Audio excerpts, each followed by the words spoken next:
Yeah, hi guys, welcome back. Ryan here once again. So today I wanted to talk to y'all about the three biggest things that frighten me, I guess, or worrisome when I'm working on a truck. Okay, so probably number one, and probably one of the most dangerous on these trucks in my opinion, on these newer common rail systems, which this is a common rail fuel system. This pressure when this truck is running, you're probably at idle, you're usually around 6,000 PSI. So that's enough pressure alone to cut you in half basically. Some tests and under load, they can get as high as 30,000 PSI. So it's an extreme amount of pressure on this rail.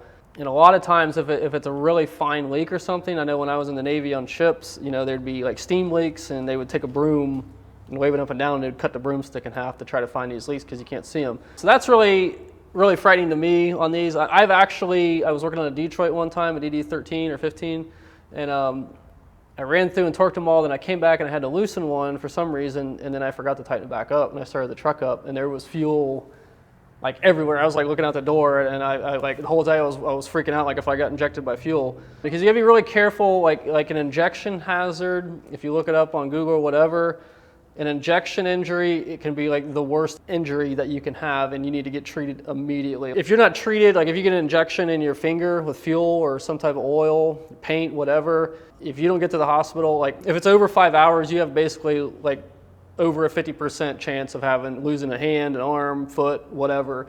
So it's extremely dangerous because they basically got to cut your skin open and get all that stuff out, and it can like cause gangrene. I'm really afraid of it. Like, been several times I've came home like, because you can't feel it a lot of times, so it can be one of those injuries you don't know, you know, because you could just think, oh, I just got stuck with something. So it's a really frightening injury, and that's one of my biggest fears when working around this type of engine. So probably kind of going along with that, number two would be your air system, because you got high pressure air.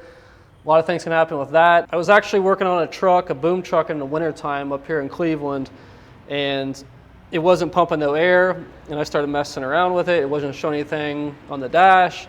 So I ended up taking, while it was running, which was probably pretty stupid, but I took the air line loose, the wet line that went down to the tank from the air compressor. I took it loose, and I was sitting there messing around. Nothing was coming out of it. I was messing around, so I stuck a screwdriver up in it, and there was a piece of ice up in there.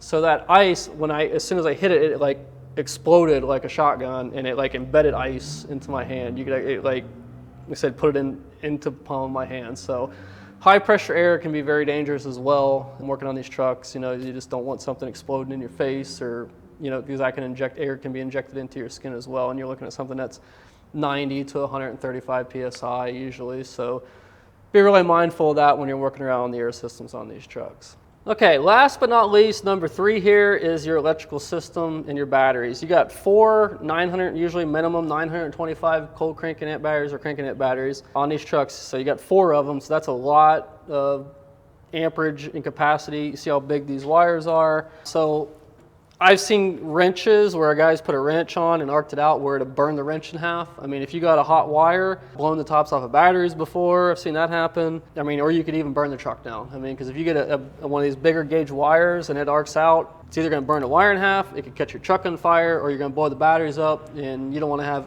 battery acid all over you. So those are my three biggest fears. I mean, people talk about tires. I mean, I don't do a whole lot of tires. I mean, with the older split rims and stuff like that are a different story, but working on newer trucks, these three items are probably the things I watch out for the most and are very mindful of when I'm working on them, because you can damage your equipment and damage or kill yourself as well with those three systems. Are pretty dangerous. All right, guys, so that's pretty much all I have today. So thanks for watching. Comment, and I'd like to hear your comments on what you guys think, what your experiences are, and all that good stuff. I mean, these are my biggest three things on trucks that I watch out for when I'm working on them. So I hope that helps you out. Be mindful of those things if you're new and all that, working on stuff, especially with these common rail systems. Like your older cats and stuff, they're not as high pressure on externally as these are. So yeah, just be mindful of those things and be careful. So again, thanks for watching, guys. Subscribe if you haven't already. Hit the bell for the update and like the video. So thanks for watching.